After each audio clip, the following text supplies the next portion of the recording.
Plutôt que de faire des chronos, il s'agissait surtout pour lui de se familiariser avec les méthodes de travail et de communication de ses nouveaux partenaires. Première occasion aussi pour Prost et pour Senna de collaborer au sein de leur équipe. Et l'on avait hâte de savoir comment le courant allait s'établir. Il a tourné simplement une journée. Il n'a pas beaucoup aimé, je crois, la voiture. Mais bon, faut attendre d'avoir une nouvelle voiture, de travailler vraiment correctement ensemble. Pour l'instant, on a beaucoup trop de petits problèmes pour pouvoir s'attarder sur les problèmes humains. Surprise, en effet, les puces japonaises ont fait des caprices à Rio, de même que la nouvelle soupape de décharge FIA, pas encore au point. Le souci majeur, c'est la pop-up valve et le fait que le moteur, pour l'instant, marche pas très bien, alors qu'il marchait très bien en décembre et en janvier. Maintenant, avec le nouveau moteur, on a tendance à rencontrer quelques problèmes. Voilà qui a semé le doute dans le camp des écuries qui ont décidé de rester fidèles au moteur turbo cette saison. Il est vrai aussi que McLaren n'alignait qu'une voiture hybride, la même que l'on a déjà vue à Estoril et à Jerez cet hiver, car la nouvelle prendra la piste à Imola à la fin de la semaine prochaine seulement. Normal donc que Prost n'ait pas fait tomber les records. Il n'empêche, la confiance qui l'habitait après ses premiers essais avec le moteur Honda n'est à présent plus tout à fait aussi sereine. Oui, je suis assez inquiet parce que bon, d'un certain côté, on devait avoir la soupape à peu près 3 mois avant le début de saison. Et bon, c'est pas encore vraiment figé. Ici, aux essais de Rio, c'est-à-dire tout juste 1 mois avant le début de saison, on a simplement 2 soupapes pour 4 écuries, ce qui est très peu pour qu'on puisse travailler correctement. Et de plus, sur le moteur lui-même, il faudra faire des modifications assez importantes qui demanderont beaucoup de temps. On devrait avoir un moteur vraiment prévu pour adapter cette soupape simplement à Imola, c'est-à-dire la 2e course de la saison.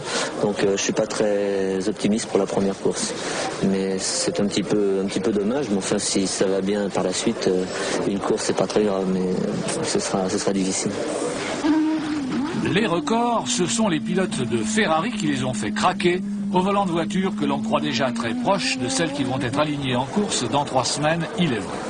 Alboreto a couvert la distance du Grand Prix dans les temps de l'an dernier, malgré la diminution de la pression de suralimentation et de la consommation qui sont désormais imposées.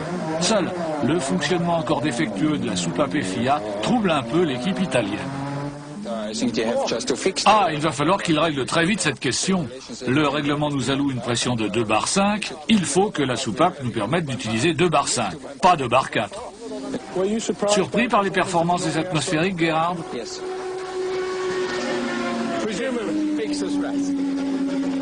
Ça n'a sans doute pas été une surprise agréable. Non.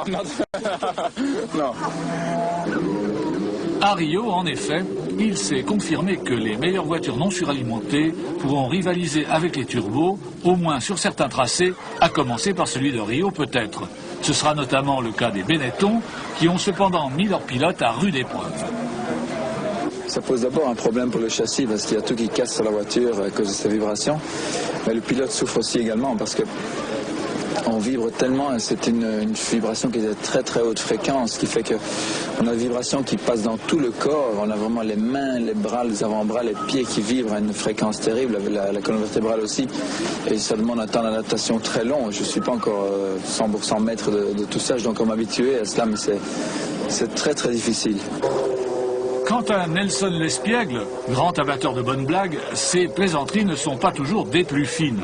Cette fois, ce fut Senna, dont il a mis en cause les mœurs sexuelles, qui a été la victime de ses sarcasmes. Habituelle tête de turc du venimeux Piquet, Mansell se déclare enchanté de ne plus être la cible des petites phrases assassines que son ex-coéquipier n'a pas son pareil pour distiller. Ah, qu'est-ce que je me sens bien. Travailler dans une ambiance détendue, c'est tellement agréable. Bien sûr, c'est aussi parce que cette année, nous ne sommes plus les favoris. Mais en tout cas, croyez-moi, j'apprécie.